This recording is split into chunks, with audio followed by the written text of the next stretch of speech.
There's a version of influence that most people never learn in the corporate world, not because it's secret or complicated, but because that kind of influence has been so thoroughly associated with manipulation that most decent and intelligent people decide they want nothing to do with it. And in doing so, they hand the room to people who won't hesitate to use that influence. This video is about reclaiming that word, corporate influence. Don't worry, over here I don't share tips on how to lower your standards, but you'll have to understand what corporate influence actually is when it's done by someone with genuine integrity, and why the most effective version of it looks nothing like what you've been taught to avoid. Let's dig in, shall we? Now, I need you to know that you are already influencing people every day, every conversation, every email you send, every room you enter, every time you speak or choose not to. The issue was never whether you influence people. The problem is whether you're doing it consciously or accidentally, and whether the outcomes of your influence you're creating are actually the ones you intend to. Most workers are accidental influencers. They walk into rooms without intention, deliver their message without considering who's receiving it, and then wonder why their so great idea didn't land the way it deserved to. Now here's the question I know you actually want answered. How do you influence your boss, colleague, or a room full of people who have their own agenda without being deceptive, without feeling like you've become someone who plays games? The answer is quite simple, but should be used strategically. There is a difference between influencing what someone thinks and manipulating how they feel. Manipulation bypasses a person's rational judgment. It creates a feeling that makes them act before they've even had the chance to think clearly. Influence, on the other hand, when genuinely applied, does the opposite. It gives people better information, better framing, better context, and lets their own judgment arrive at a conclusion they believe in. When you help your boss understand why your proposal is the best for the team, that's influence. When you present that same proposal in a way that makes them feel they'll look bad if they don't approve it, that's manipulation. And you can feel the difference from the inside, which is why people with integrity tend to avoid the whole thing rather than learn to do the right version of it. So what does ethical influence actually look like in practice?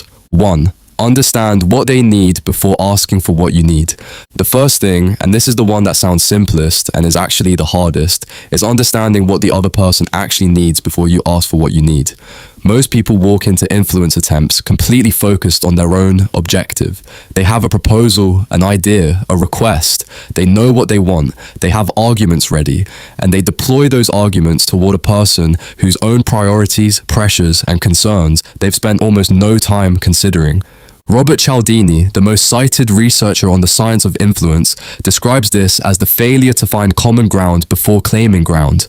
Before you make a request of someone, understand what they're trying to achieve.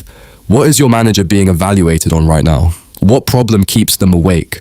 What does success look like from where they sit? Because this is what changes when you do this work first. You stop walking into conversations asking for something. You start walking and offering something. And those are two completely different experiences for the person on the other side of the table. The first puts them in a defensive position.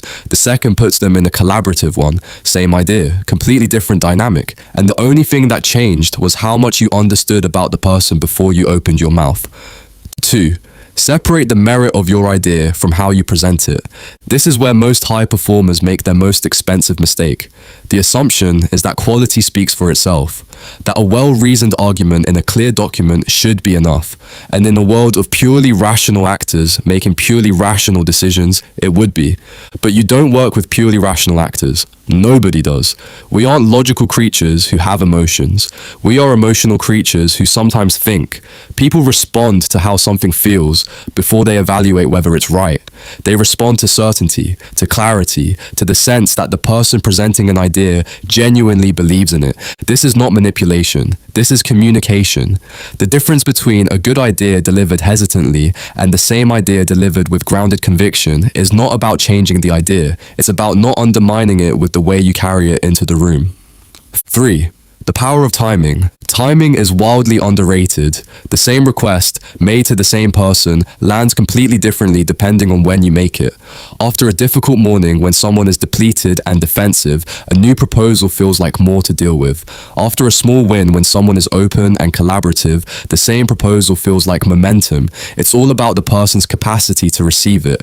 Understanding this isn't manipulation, it's simply being human. It's respect for the reality of how people actually function. And it's a skill you develop develop not through strategy, but through the simple habit of paying attention, noticing when someone is available to receive something new and when they're not. 4. Be willing to be wrong.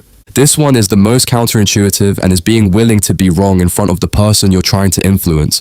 Most people present their ideas defensively. They close every gap, anticipate every objection, build every wall before the other person can find it. And the result is a conversation that feels like a negotiation between two opposing parties. The moment you acknowledge a limitation in your own proposal, when you say, "Yes, now I see that there's a cost to this that we'd need to think through," the entire dynamic changes. You stop being a salesperson and become a collaborator. You stop being someone trying to win and become someone trying to solve. And that makes the person across from you far more willing to engage genuinely rather than defensively. It also does something that no amount of polished persuasion can manufacture. It makes you trustworthy. And trust is the only currency that compounds. Every time you tell the truth about a limitation or point out a risk you didn't have to volunteer, you are making a deposit into a credibility account. And in the corporate world, that account pays out the highest dividends. 5. Know when to stop. Not every conversation will go the way you intended. Not every room will move when you want it to.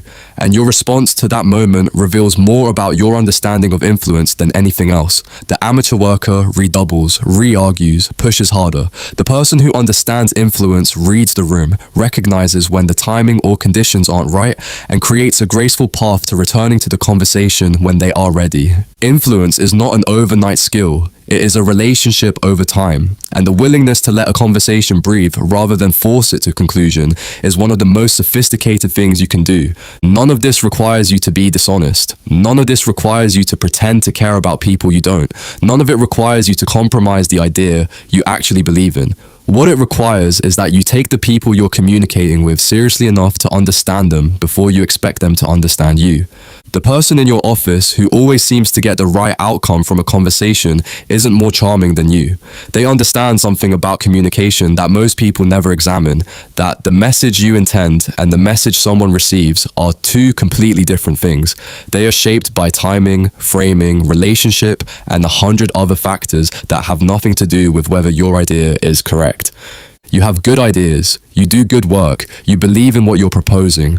The only question is whether you're willing to carry your ideas into the room in a way that actually gives your boss a chance to see you. If you want to learn how to make your work visible without losing your integrity, hit the subscribe button below. I'll see you next time.